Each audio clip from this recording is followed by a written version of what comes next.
Hello students, I am Reshma Varge here for you with modern periodic table. Students, we know that the classification of elements was discovered by various scientists, that are the Dobereiner, Newlands.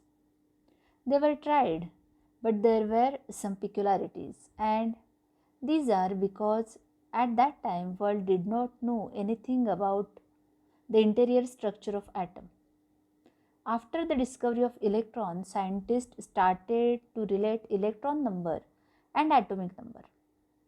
Mendeleev was the first. But in his classification, there are also some limitations. And then in 1913, English scientist Henry Moseley demonstrated and found modern periodic table. He revealed that instead of atomic mass number, atomic number is a more fundamental property of an element. Properties of elements are a periodic function of their atomic number and it is a modern periodic law. म्हणजे बघा मुलांनो, Henry Mosley यांच्यापूर्वी एलिमेंटचे classification हे atomic mass नंबरच्या आधारावर केले जात होते. परंतु हेनरी मोस्ले यांनी ॲटॉमिक नंबर हा पायाभूत घटक घेतला. ॲटॉमिक नंबर म्हणजे काय? Atomic number means number of protons or number of electrons. म्हणजेच ॲटममध्ये असणाऱ्या प्रोटॉनची किंवा इलेक्ट्रॉनची संख्या. किंवा का म्हटले आहे? कारण प्रोटॉन्स आणि इलेक्ट्रॉन्स हे संख्येने सेम असतात. त्यामुळे ॲटॉमिक नंबर काढण्यासाठी प्रोटॉनची संख्या घेतली किंवा इलेक्ट्रॉनची संख्या घेतली तरी देखील चालते. Okay, look at this modern periodic table in which there are 7 periods and 18 groups. Vertical columns are called as the groups and horizontal rows are called as the periods. This table is divided into 4 blocks that are S block, P block, D block and F block. अशा 4 ब्लॉक्समध्ये हे modern periodic table divide केलेलं आहे. At the star, there are elements from atomic number 57 to 71 and these are located at the bottom in lanthanide series. Then at this mark, this is a hash mark, there are elements from atomic number 89 to 103 and located at the actinide series. म्हणजे मुलांना लक्षात आलं असेल तुमच्या, हे जे modern periodic table आहे याच्यामध्ये 118 एलिमेंट्सची सक्सेसफुली अरेंजमेंट हेनरी मोस्ले यांनी केलेली आहे. आता इथे दिसताना 118 ब्लॉक्स दिसत नाहीत आपल्याला. मग 118 ब्लॉक्स जे आहेत, पहिलं जे वरचं पिरियोडिक टेबल आहे एस, डी आणि पी ब्लॉकचं, त्याच्यामध्ये 118 एलिमेंट्स नाही आहेत. एफ ब्लॉक इन्क्लूड केल्यानंतर 118 एलिमेंट्स होतात. पण हे खालचे जे लॅन्थॅनाइड आणि ॲक्टिनाइड सिरीजचे एलिमेंट्स आहेत ते आत्ता तुम्हाला दाखवल्याप्रमाणे तो त्या ठिकाणी असणारा जो 6 पिरियडमधल्या तिसऱ्या ग्रुपमधला जो स्टार आहे त्या ठिकाणी ॲटॉमिक नंबर 57 ते 71 या ठिकाणी असणारे सगळे एलिमेंट जे आहेत ते खाली एकाच सिरीजमध्ये लॅन्थॅनाइड सिरीजमध्ये दाखवलेले आहेत. आणि त्याच्याच खाली असणारं जे हॅशमार्कसारखं जे चिन्ह आहे त्या ठिकाणी असणारे सगळे जे एलिमेंट्स आहेत from the atomic number 89 to 103 हे खाली ॲक्टिनाइड सिरीजमध्ये लोकेट केलेले आहेत. एकाच ब्लॉकमध्ये हे सगळे का दाखवले? कारण त्यांच्या प्रॉपर्टीज सेम आहेत. आपल्याला हे सर्व पुढे पाहायचं आहे. Okay, so this is a simple structure of modern periodic table. Now we will see some trends in the modern periodic table related to the groups. Elements in the same group show similarity and gradation in their properties. म्हणजे एका ग्रुपमध्ये येणारे जे elements असतात त्यांच्यामध्ये काही साधर्म्य आढळते. ते कशा प्रकारे आढळते आपल्याला ते पाहायचे आहे. पण तत्पूर्वी आपल्याला मॉडर्न पिरियोडिक टेबलमध्ये येणारे पहिले जे 20 एलिमेंट्स आहेत त्यांच्याबद्दल माहिती घ्यायची आहे. ते कसे लक्षात ठेवायचे याच्याबद्दलची एक ट्रिक अभ्यासायची आहे. Again this is a modern periodic table. The first 20 elements are hydrogen, helium, lithium, beryllium, boron, carbon, nitrogen, oxygen, fluorine, neon, sodium, magnesium, aluminum, silicon, phosphorus, sulfur, chlorine, argon, potassium and calcium.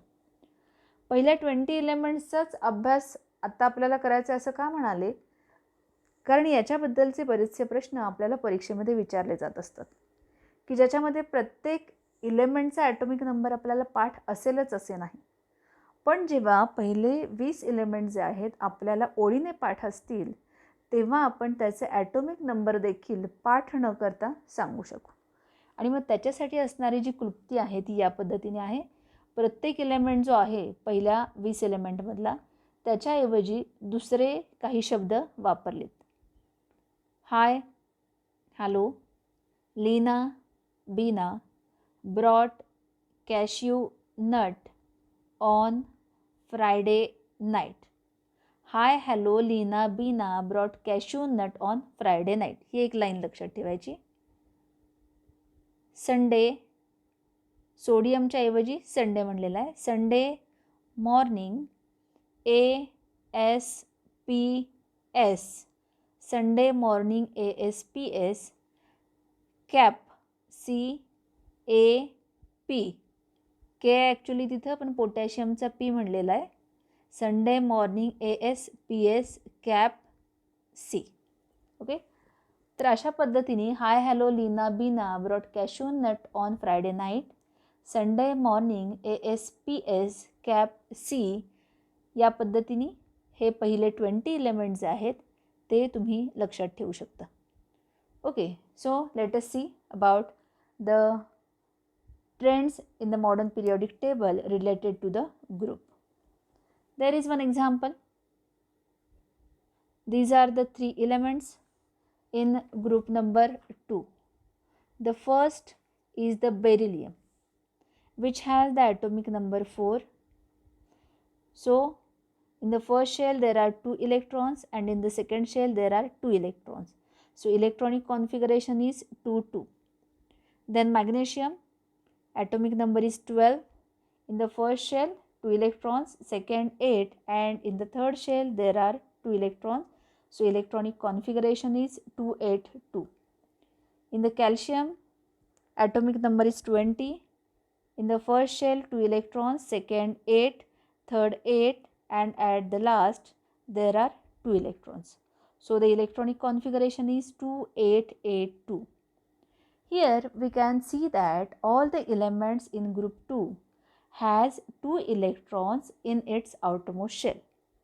Means valency of elements in group 2 is 2 and all these are the alkaline earth metals.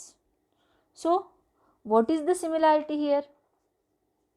They all have same valence electrons as well as same properties. It is one of the example related to the group. आपण जे trends बघतो आहोत ग्रुप्सच्या related तर त्याच्यामध्ये आपण हे एक फक्त एक्झाम्पल बघितलेलं आहे. इतर ग्रुप्सचा जर आपण अभ्यास केला तर आपल्या पुन्हा हे लक्षात येईल की ग्रुपमध्ये म्हणजेच उभ्या ओळींमध्ये येणारे सर्व एलिमेंट जे आहेत ते सेम व्हॅलन्स इलेक्ट्रॉन्स दाखवतात आणि शिवाय त्यांच्यामध्ये असणारे जे गुणधर्म आहेत ते देखील साधर्म्य दाखवतात.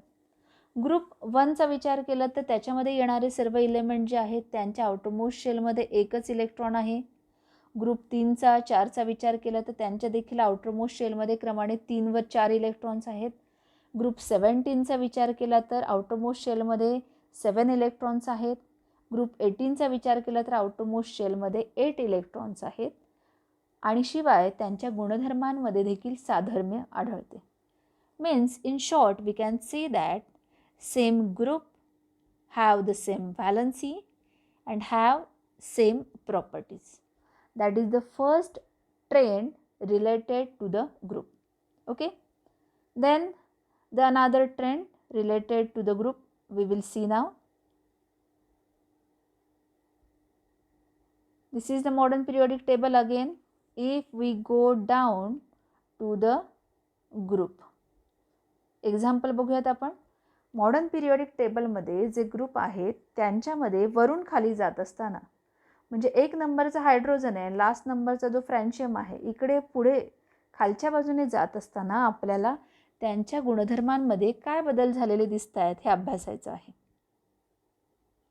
So in case of group first, the first element is hydrogen.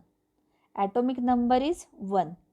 So in the first shell there is 1 electron, and how much shells are there? There is only 1 shell. In case of lithium, atomic number is 3, electronic configuration 2 1, and this is a atomic structure of lithium. There are 2 shells. In case of sodium, atomic number is 11, so electronic configuration is 281, and this is the structure of the sodium. Shell numbers are 3. In case of potassium, atomic number is 19, electronic configuration is 2881, so shell numbers are 4.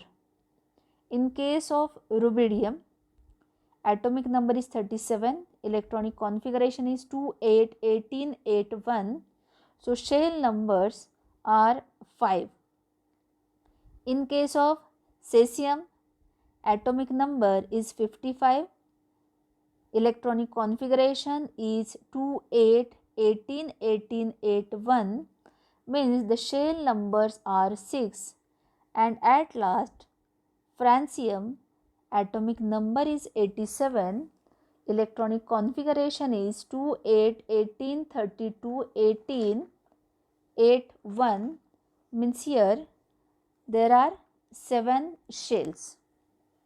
Okay student, so here all the elements in group 1 have 1 electrons in its outermost shell, and as we go down in the group, the number of shells goes on increasing.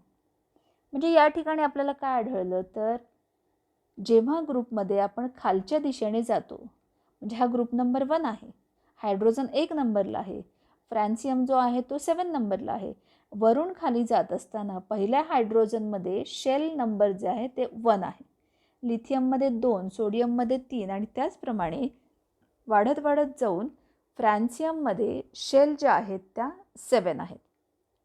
म्हणजे या ठिकाणी as we go down in group, the group of shells goes on increasing. अशा प्रकारे आपल्याला या ठिकाणी या 2 properties पाहायला मिळाल्या. The first property related to the group, that is in a group all elements have same valence electrons and show similarities in their properties. म्हणजे काय, ग्रुपमध्ये आपल्याला काय आढळेल, म्हणजे उभ्या ज्या ओळी आहेत मॉडर्न पिरियडिक टेबलमधल्या त्यांच्यामध्ये आपल्याला काय आढळते तर all elements have same valence electrons. एका ग्रुपमध्ये येणारे सगळे जे एलिमेंट्स आहेत त्यांच्यामध्ये असणारे व्हॅलन्स इलेक्ट्रॉन्स म्हणजे आउटर मोस्ट शेलमध्ये असणारे इलेक्ट्रॉन जे आहेत ते सेम असतील. And these elements show similarities in their properties. आणि त्या एलिमेंट्सच्या प्रॉपर्टीजमध्ये देखील साधर्म्य आढळेल. आणि दुसरी प्रॉपर्टी आपण बघितली, as we go down to group, आपण जसजसे ग्रुपमध्ये खालच्या दिशेने जाऊ, खालच्या एलिमेंटकडे जाऊ, number of shells goes on increasing. शेल्सच्या संख्येमध्ये आपल्याला वाढ झालेली दिसत आहे. हायड्रोजनपासून फ्रॅन्सियमपर्यंत येईस्तोवर 1-1ने शेलचे नंबर जे आहेत ते वाढत गेले. अशा प्रकारे या 2 प्रॉपर्टीज ग्रुपशी रिलेटेड आपण आज बघितलेल्या आहेत. Today we were see 2 trends in the modern periodic table related to the groups. In the next video we will see another trends related to the groups. Okay students, watch this video. Thank you.